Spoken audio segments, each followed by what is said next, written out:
This is the story of Joseph and his brothers.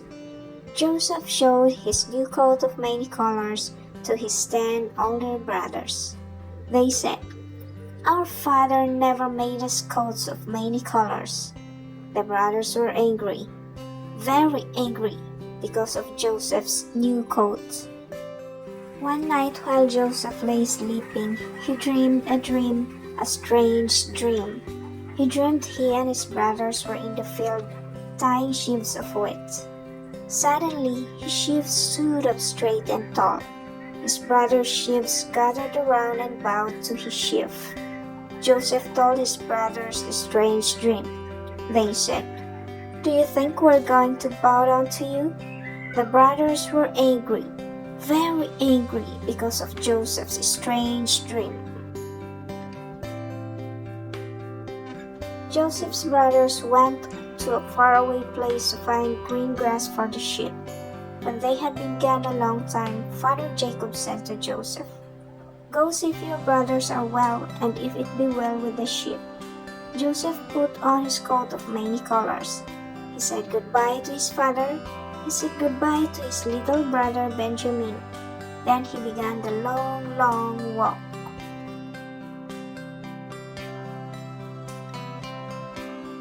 Joseph walked and walked and walked.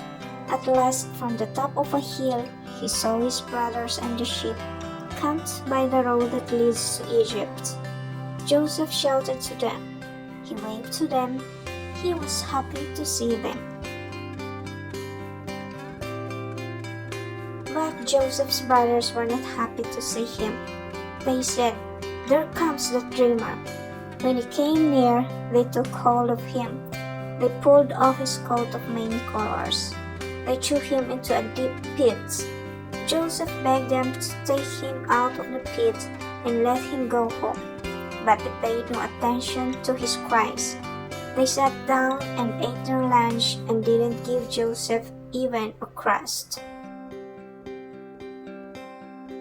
Down the dusty road that leads to Egypt came traders with their camels. Said the brothers, "Let's sell Joseph to the traders." So they took Joseph up out of the pit and sold him for 20 pieces of silver. The traders took Joseph and went on their way. From the road, Joseph could see the hills where his father's tent was pitched. He knew Benjamin was there with his father. If only he could be there too. Joseph cried and cried and cried. Then Joseph stopped crying. He said, "I will be brave. God will take care of me." Down in Egypt, the traders sold Joseph to a man named Potiphar. Joseph had to work hard. His legs got tired, his back got tired, but he did his work well. When he swept the floor, he was careful to sweep in the corners. When he pulled weeds in the garden, he pulled everyone. Potiphar said, "You are a good worker, Joseph."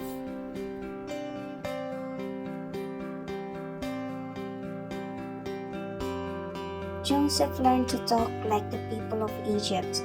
He wore clothes like the people of Egypt. He cut his hair like the people of Egypt. But there was one thing he would never do like the people of Egypt. The people of Egypt prayed to an idol, or to a cat, and sometimes even to a frog. But Joseph prayed always to the God of heaven, as Jacob, his father, had taught him. Many years went by. Joseph grew to be a very wise man. Now it happened that the king of Egypt wanted a very wise man to build storehouses and to fill the storehouses with corn. The king said, "Where could I find a man wiser than Joseph? I will get Joseph to build the storehouses. I will have Joseph fill them with corn." So the king made Joseph ruler of Egypt next to himself. He said to the people of Egypt, "Whatever Joseph says, you must do." Joseph rode in a shiny chariot.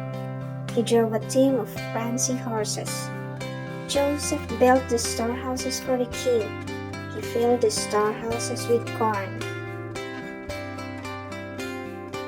Then came the time of no rain, and because there was no rain, nothing grew. There was no corn for the people to eat, no corn for the cows or the horses. The people cried to the king, "Give us corn or we die." The king said, "Go to Joseph, he will help you." Joseph opened up the storehouses and sold the people corn. One day Joseph saw 10 little donkeys with empty sacks on their backs coming toward the storehouse where he was selling corn. Beside the 10 little donkeys walked his 10 older brothers. The brothers didn't know Joseph, but Joseph knew them. They bowed to Joseph with their faces to the ground. Joseph remembered his dream about the sheep. Joseph talked with his brothers, but he didn't tell them who he was. Not yet. "Is your father well?" asked Joseph. "Do you have another brother?" "Our father is well," they said. "We have a younger brother at home."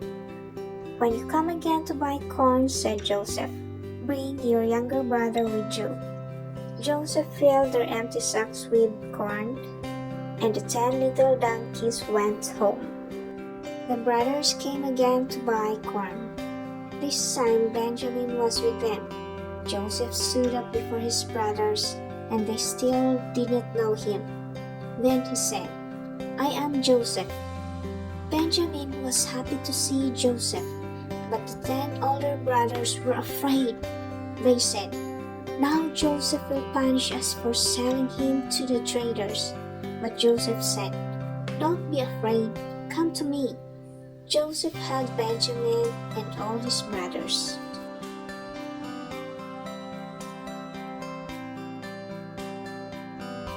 Joseph's brothers were now good, kind men.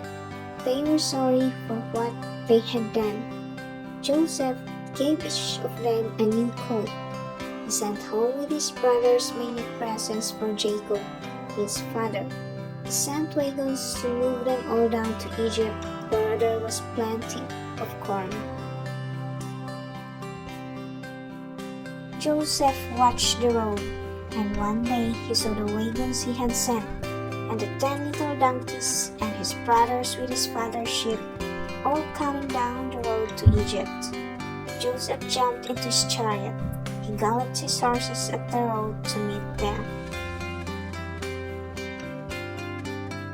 When Jacob saw Joseph coming, he climbed down from the wagon. Joseph jumped down from his chariot. He ran to his father and threw his arms around him. He hugged him and hugged him.